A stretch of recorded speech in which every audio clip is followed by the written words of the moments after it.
Welcome to the Prep Pigskin Report podcast.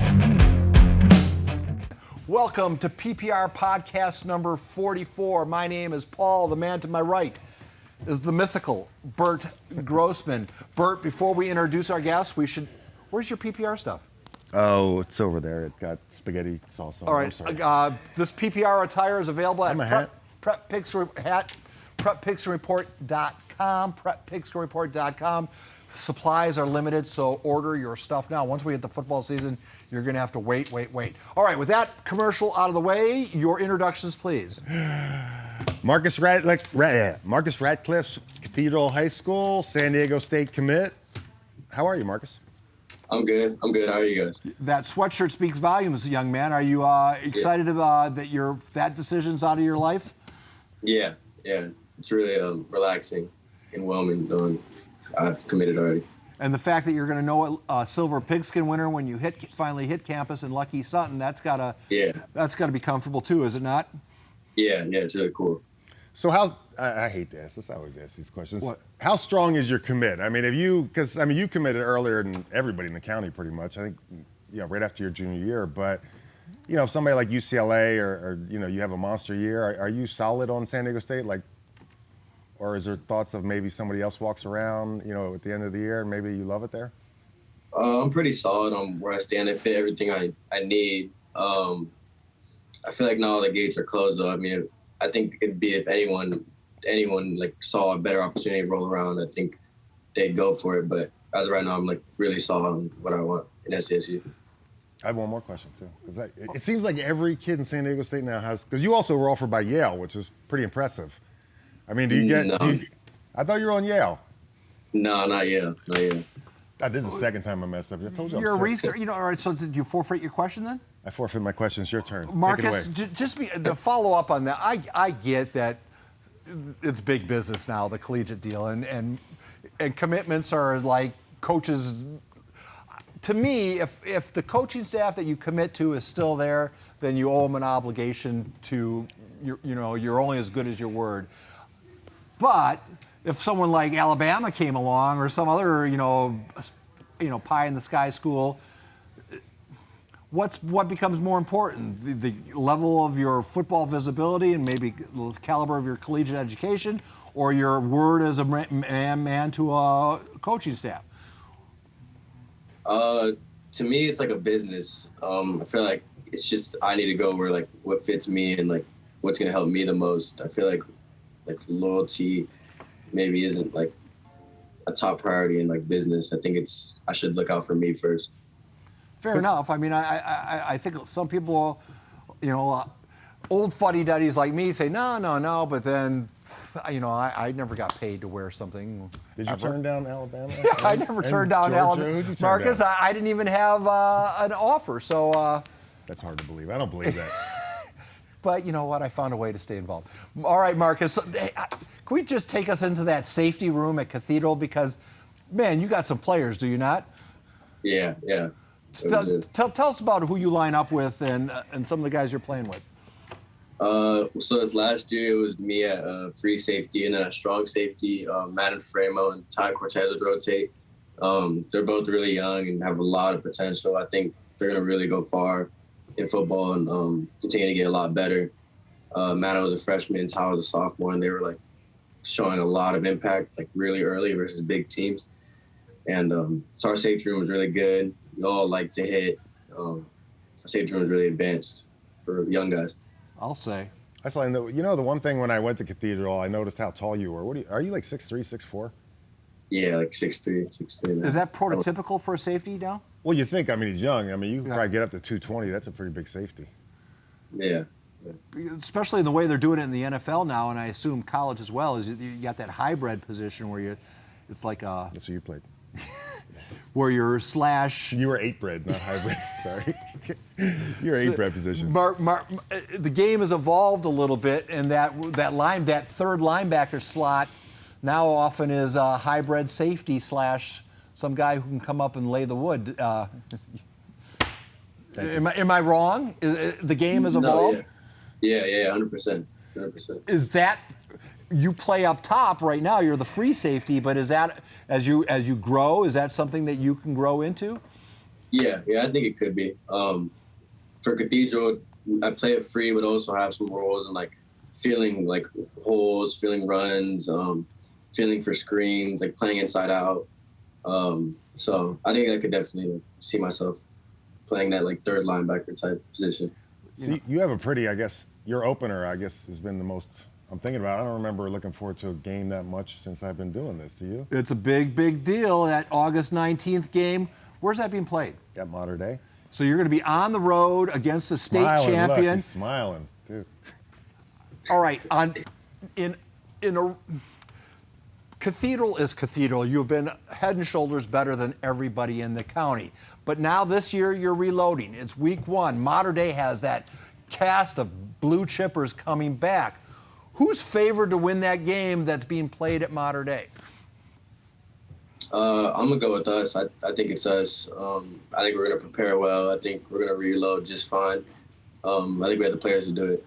So I have full confidence in us. Yeah, and the one thing I watch of you guys, and we watch every week, is you're so much more physical than everybody else. I mean, all the way across the line. I mean, you can have as many guys as you want, and that's great, but you guys seem to be, every single year, you're just so physical up front that people have trouble staying up with you guys. Well, it's a bellwether game, Marcus, in that if you guys win and win by 20, well, then it's the same old, and here we go again, another year at Cathedral. But if they win, then the people are going to start chirping, oh, we have a changing of the guard. So, I mean...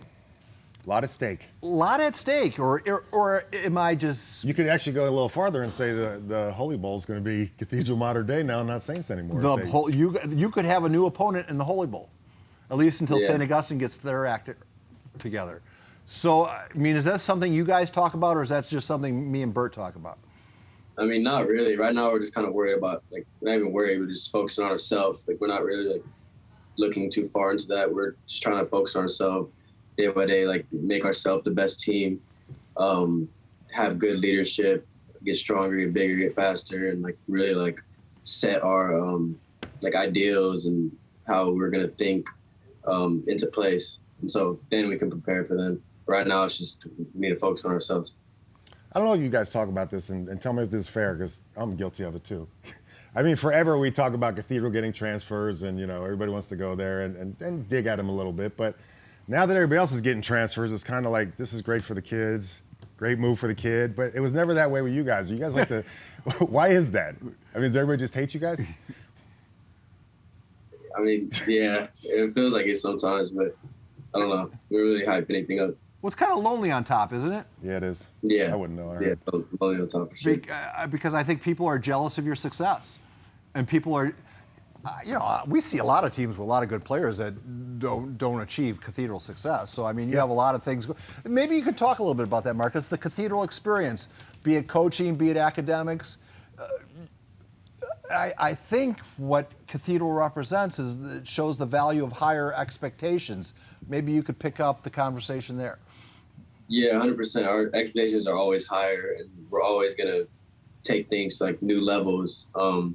Academically wise, our coaches are always pushing for us. Like, we need to do good in the classroom. Like, that's an expectation. That's, like, something that needs to be done. It's not, like, something good if you do it. It's, like, it has to be done. That's how it is for, like, a lot of stuff. It, like, has to be done. It's, like, the little things that matter. We're really focused on, like, the little things for academics, football. It's, like, always little things that count. And it's hard because we do go back to the Cathedral experience. I mean, we forget for the last 10 years it's Cathedral and then who else pretty much. Yeah. You know, we're not really. I'm curious, what's the day-to-day like when go and walk around that school? Is there I don't know. School's a dump. You've been there? Yeah, no. It's a fine school, but where I guess what I feel on that campus, where I don't always feel at other places, is there's a sense of pride in going there. Am I making that up, or is that real? No, yeah, there is. Our sports are always top tier for everything, and it's like a really winning environment. Everyone's like winning, exceeding. So it's definitely like good to know you're in an environment where they have pride in Cathedral and that we're winners. We're gonna win. They have that same aura that, you know, Notre Dame had in the Midwest forever. Or they still have it there. I don't think so. Yeah, trust me. I deal with Notre Dame. I have Notre Dame alum in my family. They walk very tall in the, or they ride very tall in the saddle. I think Cathedral backs it up more than Notre Dame has done. Oh, absolutely, yeah. But that maybe that changes. All right, so Marcus, could you talk a little bit about the importance of high school football in your life? As far as, is it the end all be all, or do you have other interests? I mean, football is what makes me happy. It makes it's one of the sources of my happiness. I love doing it. There's never been a time playing football, and it's like why am I doing this? Like, this isn't like it's exciting. It's always been exciting since I was young. So I think that's what I want to do with my life. It's not really end all be all for me. I mean, I'm still a student. I still have family. I still have a support system. I'm like, not all falls down if football isn't there for me, but my eyes are set on football right now, and that's what I want to do to get to the NFL. I guess I have another question for you, the Cathedral experience. Because we hear, I mean, on social media, we hear, and it's like Cathedral graduates people, and then all of a sudden you go there for the opener, you go there for a PPR game, and it looks the same. It looks like, you know, Alabama or Georgia, and you're like, where are these people? Because you never hear about it. You guys had DJ Ralph and then Charlie Meyer for a couple of years. Did you have a quarterback this year, a good quarterback? Yeah, we have a good quarterback room. We're going to get developed. They're going to get developed. That's just how it is. We're always going to have good players, and we're always going to have good coaches. Does that quarterback have a name? No, we haven't had any starters, really. We're just working on ourselves right now. We don't know who that's going to be yet, then. No. And for 7-on-7, do you play with the Cathedral team or one of the travel teams? We haven't started our 7. We start like in like a week or two, I think, pretty soon. But yeah, I'm doing travel tour now. I'm going premium, and I'm going to a tournament like Wednesday or tomorrow, actually, up in Vegas with them. Can I follow up on that? Yeah. 7-on-7, we always see it as being beneficial to quarterbacks and wide receivers, but how beneficial is it to a guy who plays free safety as far as being recognized, being seen, and testing your skill set? I think it's pretty beneficial. It helps a lot with everything passing-wise. Obviously, it's 7-on-7, but I mean, sometimes I could see how it may not feel realistic because there's a lot of factors that like aren't being played that are in regular football. But I feel like it's been very beneficial. It's helped me go against a lot of competition from like all around the nation. It's very competitive. As a free safety, I'm getting targeted every play in 7-on-7, as in like a real game. I'm not. Sometimes like I just don't get in on a play. So I think it's very beneficial. I think you should probably do that. It's hard to intimidate a receiver coming across the middle in 7-on-7, though, right? I mean, yeah. They don't get alligator arms because they know they can't get popped. And do you work, I mean, so I know a lot of guys are doing 7-on-7 now for the year, and then how hard is it when you transition into camp to start, you know, you have to read keys because now there's run and now there's linemen and everything else? I mean, do you find yourself like having trouble coming up on the run for a little bit till you get used to it? I mean, a little bit. Every year it's kind of a challenge to get used to hitting again and like condition into hitting and being able to go up and just like go full, like I don't care at someone. But I definitely don't let 7-on-7 like determine football for me. It's not, I mean, it's obviously not real football. There's no running, no blitzes, no pressure. It's just kind of simple, just throwing the ball around. So. You want to ask my question? No, you ask it. All right, Marcus. Marcus. If you watch this podcast, you know this question. I'm switching it up. You know this question is coming. If you, so beware. Here it comes. I'm gonna give it easy to him because I don't think he watches. Marcus, besides yourself, give me who's going to be on the Silver Pigskin podium next year. Give me the 5 guys that are going to remain there. Besides yourself, you're not allowed to pick yourself here. Let me think who could be on it. I think Rod Robinson could be up there. I think Victory from Cathedral could be up there. Trey, played with him in youth. Trey Edwards, what is that, 3? I think. You've Jerry. listed 3. Jerry McClure. Jerry, I think Jerry could be up there. That's 2 kids from Mater Dei, so don't name another Mater Dei kid because that's their limit. So you're at 4. Let me think. That's hard. You already missed Sayin. You missed Jax Leatherwood. You missed Major Gibbons. Yeah. You better get on there. I think Major too. I think Major could be up there. So that's 5, right? I told you he didn't study for the question. Well, you probably thought you were going threw to it ask the best safeties. Oh, okay. All right, so hold it. You've got 5. You got one more. Who's the better quarterback between Leatherwood and Sayan? Never been against Leatherwood, but Sayan was definitely good when we played him. I'll go with Sayan on that. So you know what's cool about Marcus? You know what's cool about what the Prep Picks report, and the fact that we, like that kid from Cathedral, could name 6 names from all around the county. Yeah. I mean, you don't play Steel Canyon. You don't. Well, you'll Actually, play they them do this year. They play Did you them play this Steel year. Canyon this year? Yeah, we played against. So you And Scripps So you're. Well, you know what? We might ask you this question again later on. 4 months from now, because it's a hard thing to do. Pick the 5, 6 best kids in this county, because there's more than 5. There's about 15 or 20. And but the fact that we're hearing the same names. Oh, yeah, we have the same 6, 7 names. All right. All right, young man, before we wrap this up, because we try to keep these to only 15 minutes, but I can tell you already we're going to go a little long. Who's the most, outside of your parents, who's the most important adult in your life? Outside of family, I'd probably say Coach Doyle or Coach Montale. They're really influential, and they really focus on us players as people, and they want us to be like men and do things that are important for men and grow up to be a respected man and work hard and go for what you want. So I'd say definitely either Coach Doyle or Coach Montale. You do me a favor, and can you guys get together and get Coach Montale a new hat? Probably. Every time I go out there, I'm like, all right, come on, man. Can you all just buy him a new hat? Buy him like 3 or 4, just so he has something for the season. What? Does he have an old Don's hat, or what does he wear? It is the oldest, stained up. I mean, there's mustard on it, sweat. Well, it's probably because that's what he wants to wear.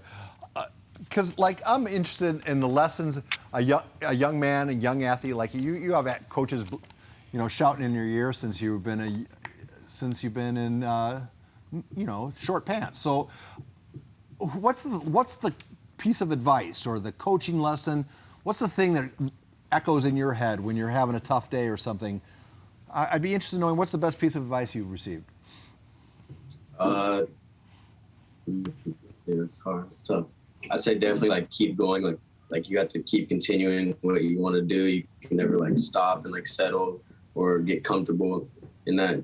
There's always work to be done. You always need to be doing something to strive for what you want in life, what your goal is in life. You always have to keep going. It's always a marathon. One last question. Sure. Where did you play youth football at? East Lake. God. So you were part of that East Lake Panther squad? Yeah. So you were with all those guys? Jeez. Yeah. How did they? You never lost a game, I bet, right? I mean, what a monster team that was. Yeah. Did you guys win the national championship that year? My last year we played, we didn't go up to Florida for some reason. I don't know why we didn't, but we won everything for San Diego. We didn't lose a single game in San Diego wise. Jeez. Clark Moses. That is an incredible team. Clark's like the Nick Saban of youth football. Clark get you NIL deals back when you were in youth football? Don't lie. I know you did. Hey, is that something you're thinking about now as a college kid? How does that all work? Yeah, I think so, but I think they just came out with the rule a couple weeks ago. Colleges can't really help us with that or something along those lines. But I'm interested in it for sure. Yeah, I mean, I'd want to wear a PPR patch. Are you paying for that? I don't know. Well, have your people contact my people, Marcus. Nice. All right, young man, we're gonna let this go. Just last question: when you're not playing football and you're not preparing for football, what does Marcus Radcliffe do to have a good time? Definitely hang with people I love. Go out and just do activities to get my mind right. Just relax. Mostly just relax.